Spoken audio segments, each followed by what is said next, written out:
जय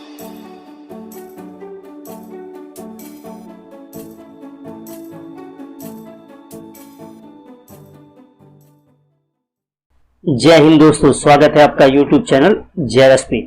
आज का जो हमारा सेशन होगा वो वायुमंडलीय परतों का पार्ट 2 होगा।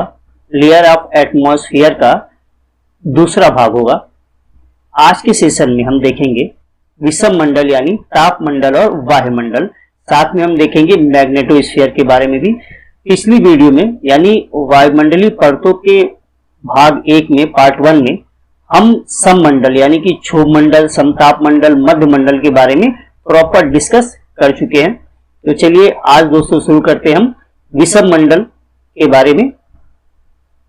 पिछली वीडियो में हम देखे थे कि 13 किलोमीटर की औसत ऊंचाई तक होता है हमारा क्षोभ मंडल, ठीक। उसके बाद 50 किलोमीटर की ऊंचाई तक होता है हमारा समताप मंडल यानी स्ट्रेटोस्फीयर। 50 से लेके 80 किलोमीटर की ऊंचाई तक हमारा होता है मेसोस्फीयर यानी मध्य मंडल। और 80 से लेके 400 किलोमीटर की ऊंचाई तक 80 से लेके 400 किलोमीटर की ऊंचाई तक होता है हमारा थर्मोस्फीयर यानी ताप मंडल। अब मेसोस्फीयर और ताप मंडल को अलग करने वाली जो संक्रमणी बेल्ट है, पेटी है, उसे कहा जाता है मेसोपॉज। ठीक, ध्यान रखिएगा, एग्जाम के लिए इंपॉर्टेंट है। इसका स्क्रीनशॉट ले लीजिएगा। जो भी चीज लिखा हूं मैं आपको आगे डिस्कस करूंगा, सभी का स्क्रीनशॉट ले लीजिएगा। चलिए तो शुरू करते हैं। अब सबसे पहली बात, इसे ताप मंडल क्यों कहते हैं? तो सीधी सी बात समझ में आ गई होगी, यहाँ तापमान अधिक होता होगा। अब देखिए, जब हम क्षोभ मंडल में थे, ये हमारा क्षोभ मंडल रहा, तो अब इसमें देखिए क्षोभ मंडल में कि जैसे जैसे सतह से ऊपर जाते हैं तापमान कम होता है। लेकिन जब हम स्ट्रेटोस्फीयर यानी समताप मंडल में आए तो तापमान हमको बढ़ता हुआ मिला। उसके बाद जब हम मेसोस्फीयर यानी मध्य मंडल में आए तो फिर तापमान घटता हुआ मिला और यहां तो टेम्परेचर -100 डिग्री सेल्सियस हो जाता है। उसके बाद जब हम थर्मोस्फीयर में आते, ताप मंडल में आते हैं, तो हमें इस मंडल में तापमान बढ़ता हुआ मिलता है। तो ऐसा क्या होता है कि थर्मोस्फीयर में तापमान बढ़ता है? तो ध्यान रखिएगा, इस भाग में, वायुमंडल के इस भाग में गैसों के ऊपर एक्स और gamma rays, X rays, gamma raise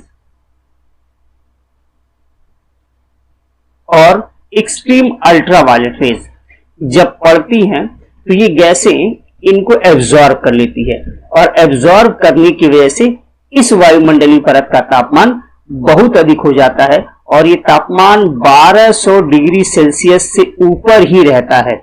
1200 degree Celsius से ऊपर ही रहता है। अब इतना अधिक तापमान होता है इस वायुमंडलीय परत का, लेकिन अगर आपको यहां पे ले जाके खड़ा कर दिया जाए तो आप ठंड से जम जाओगे। तो आपको अब ये लग रहा होगा कि तापमान इतना अधिक है, फिर मैं ठंड से जम कैसे जाऊंगा। तो ध्यान रखिएगा, यहाँ गैसें बहुत विरल अवस्था में है। आप यहां जाके शाहरुख खान की तरह पोज बना के खड़े हो जाइए। जब तक कोई गैस की कण आपसे नहीं टकराएगी, दूर दूर गैस की कण है। अब ये गैस के जो कण है, इन गैस के कण का टेम्परेचर बेशक 1200 डिग्री सेल्सियस से ऊपर है, लेकिन इनके बीच में स्पेस तो है। तो यहाँ पे आप क्या कर रहे हो, शाहरुख खान की तरह पोज बना के खड़े हो। कोई गैस जब तक आपसे नहीं टकराएगी तब तक आप एकदम जमे रहोगे, और जैसे ही गैस टकराई तो आपके शरीर का टेम्परेचर 1200 डिग्री सेल्सियस से ऊपर हो जाएगा, क्योंकि टेम्परेचर को ट्रांसफर करने के लिए क्या चाहिए, मीडियम चाहिए। तो यहाँ गैसेस दूर दूर हैं, इसलिए पूरे एरिया का तापमान अगर ओवरऑल निकाला जाए तो 1200 डिग्री सेल्सियस, लेकिन वहां पे ठंडा ही रहता है, गैसों का तापमान ही केवल अधिक रहता है। तो ये बात आपको समझ में आ गई होगी कि यहाँ का तापमान 1200 डिग्री सेल्सियस होता है। उसके बाद यहाँ आयन पाए जाते हैं। तो ध्यान रखिएगा, फिर से एक चीज, गैसों के ऊपर जब एक्स रेज, गामा रेज पड़ती हैं तो ये गैसें क्या होती हैं, विद्युत आवेशित हो जाती हैं, इलेक्ट्रिकली चार्ज हो जाती हैं। और इन्हीं विद्युत आवेशित आवेशों को आप क्या कहते हो? आयन कहते हो। क्या कहते हो? आयन।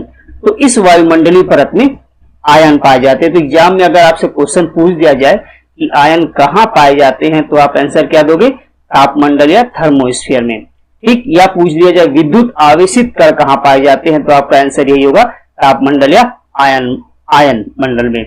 ठीक, अब अगर यहां आयन पाए जाते हैं तो क्यों न कह दिया जाए इसे आयन मंडल। ठीक, तो यही है, क्या है? आयन मंडल यानी आयनोस्फीयर। तो थर्मोस्फीयर में ही क्या है? आपका आयन मंडल है। कारण क्या बना? जब गैसों के ऊपर एक्स रेज और गामा रेज पड़ी, गैसों के ऊपर एक्स रेज और गामा रेज पड़ी, तो ये क्या हो गए? चार्ज हो गए, और इन्हीं चार्ज पार्टिकल को कहते हो आयन। आप बात क्लियर हो गई? चलिए अब देखिए, इन लेयर को कई भागों में, आपके थर्मोस्फीयर को कई भागों में डिवाइड किया गया है। देख रहे हैं, D layer, E1 layer, E2 layer, F1 layer, F2 layer और G लेयर। ये भी एग्जाम में आने लायक क्वेश्चन है। एग्जाम में पूछा जा सकता है कि किस वायुमंडलीय परत को D, E, F, G layer में डिवाइड किया गया है, बांटा गया है। तो आपका आंसर बनेगा थर्मोस्फीयर या तापमंडल। बात क्लियर है? अब ध्यान दीजिएगा, एक चीज ध्यान देने की बात है, सीधे डी कहां से आया?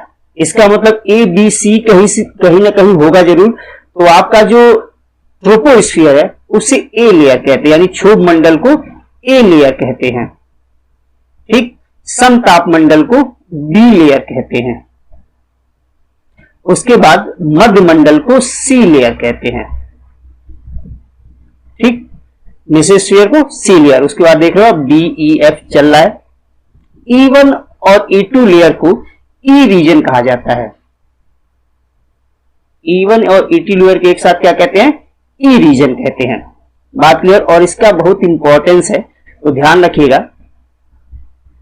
डी लेयर पे हार्ड एक्स रेज एब्जॉर्ब कर ली जाती हैं डी लेयर में। ठीक, उसके बाद ई लेयर में सॉफ्ट एक्स रेज एब्जॉर्ब कर ली जाती हैं। यहां पे सॉफ्ट एक्स रेज एब्जॉर्ब कर ली जाती हैं।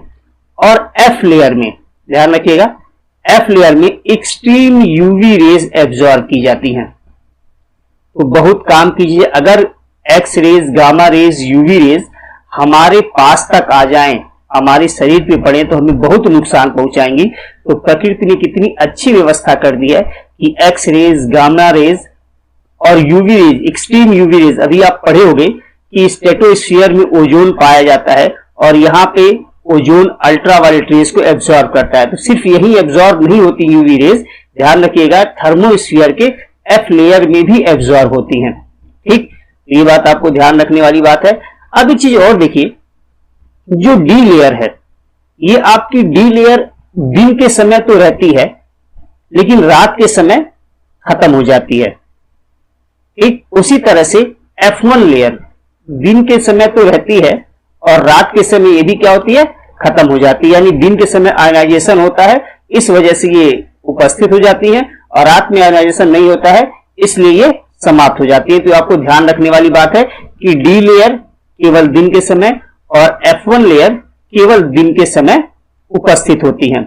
और इसका मतलब ये भी हो गया कि अगर केवल दिन के समय उपस्थित हो रही है लेयर, तो थर्मोस्फीयर का संकुचन हो जाता है रात में। दिन में इनका प्रसार होता है और रात में इनका क्या हो जाता है? संकुचन हो जाता है। तो इस बात को ध्यान रखेंगे आप कि तापमंडल का दिन में प्रसार होता है, फैल जाती है ये, और रात में ये संकुचित हो जाती हैं। बात क्लियर है? अब देखिए, आप लोग रेडियो सुनते होंगे। एक आपने पिताजी से पूछिएगा, वो रेडियो सुनते रहे होंगे, आपके दादाजी रेडियो सुनते रहे होंगे। आज तो ढेर सारे सिस्टम हो गए हैं सुनने के लिए, लेकिन जो रेडियो सुनाई देता था वो हमें क्यों सुनाई देता था? देखिए, अगर ये लेयर नहीं होती तो पृथ्वी से जो रेडियो वेव भेजी जाती वो अंतरिक्ष में चली जाती, और हमारे दादाजी, हमारे पिताजी रेडियो का प्रसारण नहीं सुन पाते। लेकिन इस लेयर के होने की वजह से रेडियो वेव्स इन्हीं लेयर से रिफ्लेक्ट होकर हमारे पास तक पहुंचती हैं और हम रेडियो का प्रसारण सुन पाते हैं, विविध भारती सुन पाते हैं, गाने सुन पाते हैं, न्यूज सुन पाते हैं। ठीक, अब इसमें भी ध्यान रखिएगा, रेडियो वेव 3 प्रकार की होती हैं। ठीक, रेडियो वेव 3 प्रकार की, एक शॉर्ट वेवलेंथ की, मीडियम वेवलेंथ की और लॉन्ग वेवलेंथ की। ठीक, निम्न तरंग दैर्ध्य की, मध्य तरंग दैर्ध्य की और उच्च तरंग दैर्ध्य की। तो पृथ्वी की सतह से रेडियो वेव भेजी जा रही है और डी लेयर से उच्च तरंग दैर्ध्य की यानी लॉन्ग वेव लेंथ की रेडियो वेव्स रिफ्लेक्ट हो जाती है और हमारे रेडियो रिसीवर तक आती हैं। तो एग्जाम में अगर ये पूछ दिया जाए कि रेडियो तरंगे कहां से परावर्तित होती हैं, ये क्वेश्चन पूछा जाए तो आप बता दोगे तापमंडल से। लेकिन अगर पूछा जाए लॉन्ग वेव लेंथ की उच्च तरंग दैर्ध्य की रेडियो तरंगे कहां से परावर्तित हो जाती हैं, तो आप आंसर दोगे तापमंडल की डी लेयर से। उसके बाद मध्य तरंग दैर्ध्य की रेडियो वेव्स ई लेयर से टकरा के वापस होती हैं। ठीक, मीडियम वेव लेंथ की रेडियो वेव ई लेयर से टकरा के वापस आती हैं और शॉर्ट वेवलेंथ की रेडियो वेव एफ लेयर से टकरा के वापस आती हैं। शॉर्ट वेवलेंथ की रेडियो वेव एफ लेयर से टकरा के वापस आ जाती हैं। इस बात को आप एकदम ध्यान रखेंगे। क्लियर? तो सिंपल क्वेश्चन आएगा तो आप तो थर्मोस्फीयर टिक लगा दोगे कि रेडियो वेव्स कहां से रिफ्लेक्ट होती हैं, तो सिंपल को आंसर बन जाएगा कि थर्मोस्फीयर यानी तापमंडल से या आयन मंडल से।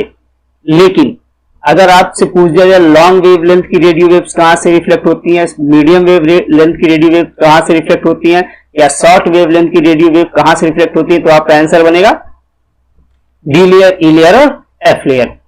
ठीक, अब इसके बाद एक फिनोमिना होता है अरोरा,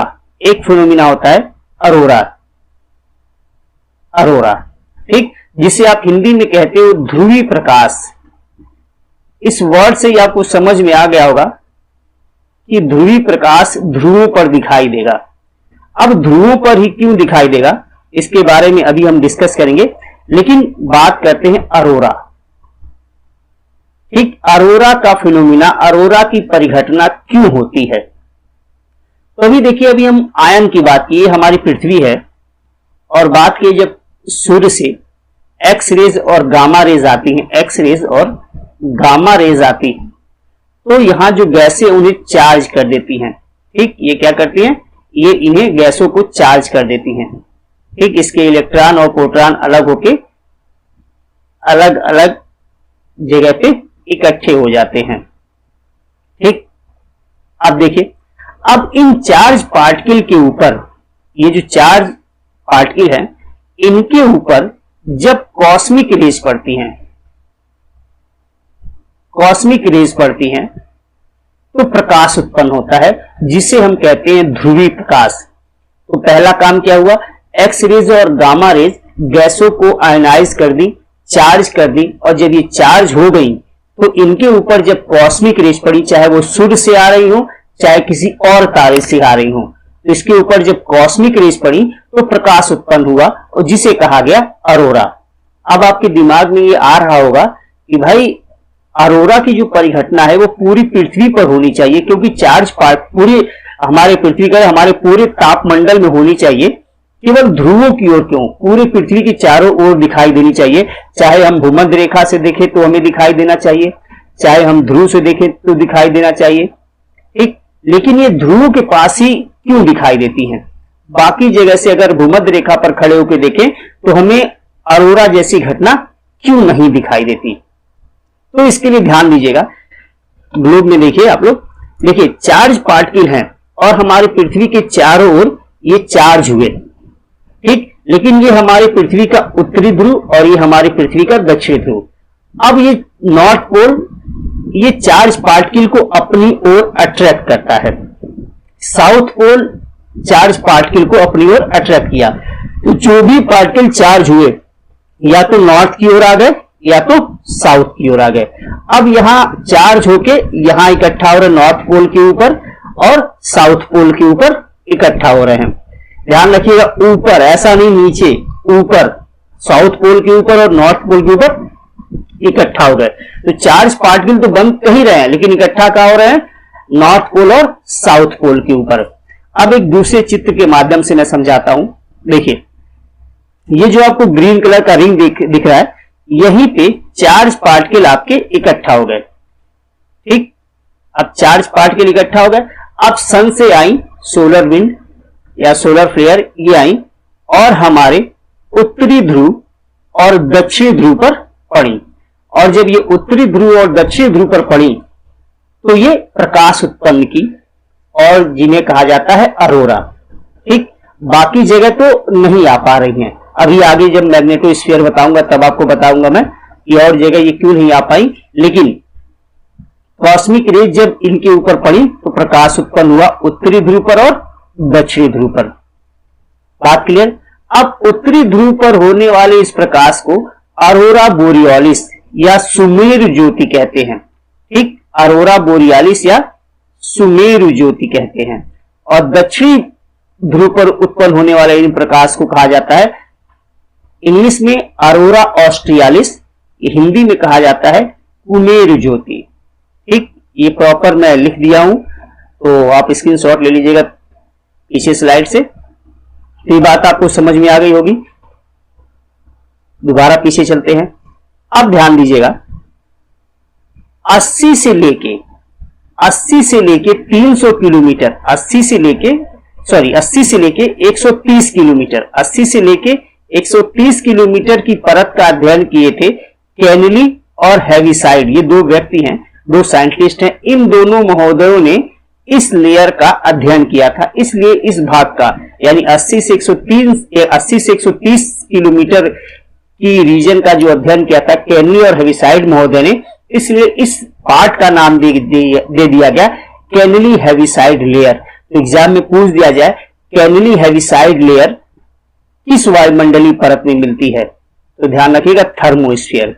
उसके बाद 300 से लेके 400 के लेयर को कहा जाता, 300 किलोमीटर से लेके 400 किलोमीटर का जो रीजन है इस लेयर को कहा जाता है बार्नेट लेयर या अपलेटन लेयर। ध्यान रखिए, एग्जाम में यह भी पूछा जाता है, बैरेंट नहीं, बार्नेट लेयर या अपलेटन लेयर एग्जाम में पूछ दिया जा सकता है।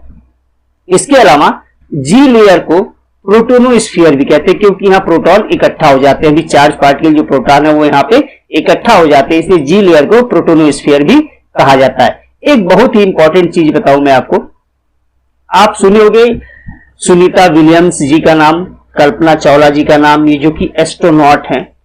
कल्पना चावला जी तो अब हमारे बीच नहीं रही। तो ये लोग जाते हैं स्पेस में रिसर्च करने के लिए। तो स्पेस में ये क्या तैरते हुए रिसर्च करते हैं कि किसी स्टेशन पर रुकती होंगी?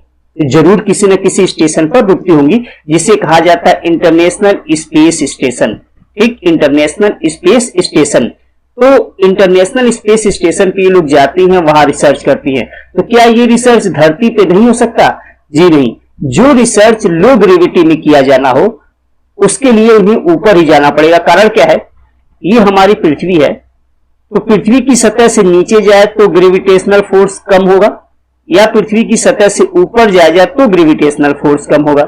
अगर हम पृथ्वी की सतह से नीचे जाने की बात करें तो अभी तक केवल हम 14 किलोमीटर तक ही पहुंच पाए हैं, और वो भी पेट्रोलियम माइनिंग की गई है, पेट्रोलियम का खनन किया गया, जिसमें आदमी सशरीर नहीं जाता, पाइप नीचे जाती है। तो यहां तो जाने की कोई मतलब ही नहीं रह पाया।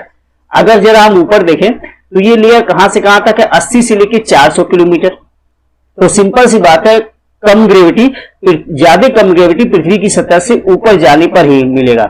इसलिए ये लोग जो लो ग्रेविटी में रिसर्च करना होता है उसके लिए इस ऊपर जाते हैं, पृथ्वी की सतह से ऊपर, जहां पे इंटरनेशनल स्पेस स्टेशन बनाया गया है, और वहां रुक के रिसर्च करते हैं। तो वो स्टेशन कहां बनाया गया? इसी थर्मोस्फीयर में बनाया गया। इंटरनेशनल स्पेस स्टेशन कहां बनाया गया? थर्मोस्फीयर में। इस बात को ध्यान रखिएगा, जहां सुनीता विलियम्स जी, कल्पना चावला जी और विश्व के और एस्ट्रोनॉट जाके अपना रिसर्च वर्क करते हैं। तो दोस्तों ये रहा आपका थर्मोस्फीयर। अब आ जाते हैं हम लोग एक्सोस्फीयर। हमारे वायुमंडल की सबसे बाहरी परत एक्सोस्फीयर 400 किलोमीटर से लेके 1000 किलोमीटर की ऊंचाई तक पाया जाता है। लेकिन ध्यान रखिएगा, जो एनसीईआरटी है, एनसीईआरटी ने 1600 किलोमीटर लिखा है। तो एनसीईआरटी के अनुसार एक्सोस्फीयर 400 से लेके 1600 किलोमीटर की ऊंचाई तक है। तो अगर एग्जाम में क्वेश्चन पूछा जाए एक्सोस्फीयर कहां तक है, ठीक, यानी हमारा वायुमंडल कहां तक है, तो अगर 1000 और 1600 दोनों दिया हो तो आप 1600 पे टिक लगाइएगा। लेकिन अगर 1600 यानी 1600 नहीं दिया है तो आप 1000 टिक लगाइए। लेकिन दोनों रहेगा तो आप 1600 ही टिक लगाएंगे। तो वायुमंडल या एक्सोस्फीयर 400 किलोमीटर से लेके 1600 किलोमीटर की ऊंचाई तक पाया जाता है। और यहाँ पे जो गैसें होती हैं वो मॉलिक्यूलर स्टेज में होती हैं, आणविक अवस्था में होती हैं और परत के रूप में पाई जाती हैं। सबसे ऊपर नाइट्रोजन, सबसे नीचे नाइट्रोजन की लेयर होती है, उसके ऊपर ऑक्सीजन की लेयर होती है, उसके ऊपर हीलियम की लेयर है और उसके ऊपर हाइड्रोजन की लेयर है। तो ये परत के रूप में पाई जाती हैं। अब यहां में कितनी मोटी परत है ये इसलिए नहीं लिखा हूं कि हर किताब में हर जगह अलग अलग डाटा दिया हुआ है, इसलिए मैं एग्जैक्ट लेयर कितनी मोटी है ये नहीं लिखा हूं। और ध्यान रखिएगा, यहां गैस बहुत विरल अवस्था में है और ये वही जगह है जहां पे हमारा रिमोट सेंसिंग सैटेलाइट स्थापित किया जाता है।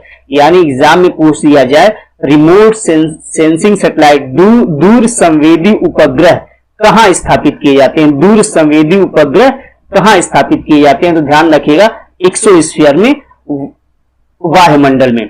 अब आप जानते होंगे रिमोट सेंसिंग सैटेलाइट को कौन ले जाता है, PSLV, polar satellite launch vehicle. तो रिमोट सेंसिंग सैटेलाइट को जो प्रक्षेपण यान ले जाता है उसका नाम है PSLV, ठीक, ध्रुवीय प्रक्षेपण यान। तो ध्यान रखिएगा, रिमोट सेंसिंग सैटेलाइट कहां स्थापित किए जाते हैं, एक्सोस्फीयर में स्थापित किए जाते हैं। चलिए अब देखते हैं हम लोग मैग्नेटोस्फीयर। मैग्नेटोस्फीयर बहुत काम की चीज है। ये हमारे वायुमंडल का पार्ट तो नहीं है, क्योंकि वायुमंडल का मतलब जहां गैस हो वही तो हमारा वायुमंडल होगा, लेकिन यहां तो अंतरिक्ष है। तो ध्यान रखिएगा, 1000 किलोमीटर की ऊंचाई से लेके 60,000 किलोमीटर की ऊंचाई तक, 1000 किलोमीटर की ऊंचाई से लेके 60,000 किलोमीटर की ऊंचाई तक हमारी पृथ्वी का मैग्नेटिक फील्ड है। एक वैसे तो मैग्नेटिक फील्ड हमारी पृथ्वी की सतह पे भी है, लेकिन जिसकी मैं बात कर रहा हूं ये 60,000 किलोमीटर, 1000 किलोमीटर इसको ध्यान मत दीजिएगा, आपको ध्यान देना है 60,000 किलोमीटर। तो हमारी पृथ्वी, ये रही हमारी पृथ्वी और इसका मैग्नेटिक फील्ड जो है वो 60,000 किलोमीटर की ऊंचाई तक है, ठीक। लेकिन इसका मुख्य चुंबकत्व जो है हमारे पृथ्वी के मैग्नेटिक फील्ड का जो मुख्य चुंबकत्व है, ये तो हो गया आपका 60,000 किलोमीटर की ऊंचाई।